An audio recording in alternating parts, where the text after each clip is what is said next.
സ്കൂളുകളിലും മതപഠന കേന്ദ്രങ്ങളിലുമൊക്കെ വിദ്യാർത്ഥികൾക്ക് ഗുഡ് ടച്ചിനെ കുറിച്ചും ബാഡ് ടച്ചിനെ കുറിച്ചും പറഞ്ഞു കൊടുക്കാറുണ്ട്.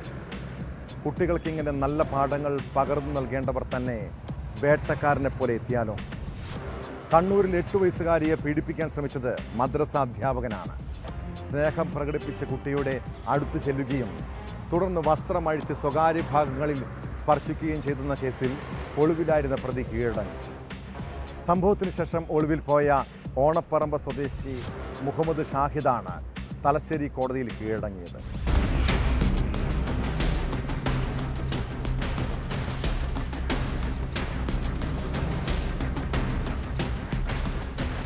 ക്ലാസ് മുറിയിൽ വെച്ച് 3ാം ക്ലാസ്സുകാരിയായ കുട്ടിയുടെ വസ്ത്രമഴിച്ച സ്വകാര്യ ഭാഗത്ത് സ്പർശിച്ചു എന്നാണ് കേസ്.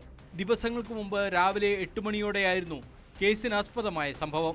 സ്നേഹം പ്രകടിപ്പിച്ച കുട്ടിയുടെ അടുത്ത് ചെല്ലുകയും തുടർന്ന് വസ്ത്രം അഴിച്ച് സ്വകാര്യ ഭാഗങ്ങളിൽ സ്പർശിക്കുകയും ചെയ്തു.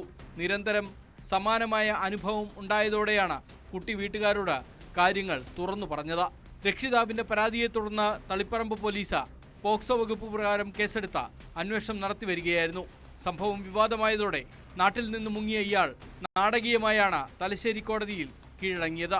സമാനമായ അനുഭവം മറ്റു കുട്ടികൾക്കും ഉണ്ടായിട്ടുണ്ടാകാം എന്ന അനുമാനത്തിലാണ് പോലീസ്. ഇയാളെക്കുറിച്ച് വിശദമായ അന്വേഷണം നടത്തിവരികയാണ് അന്വേഷണ സംഘം.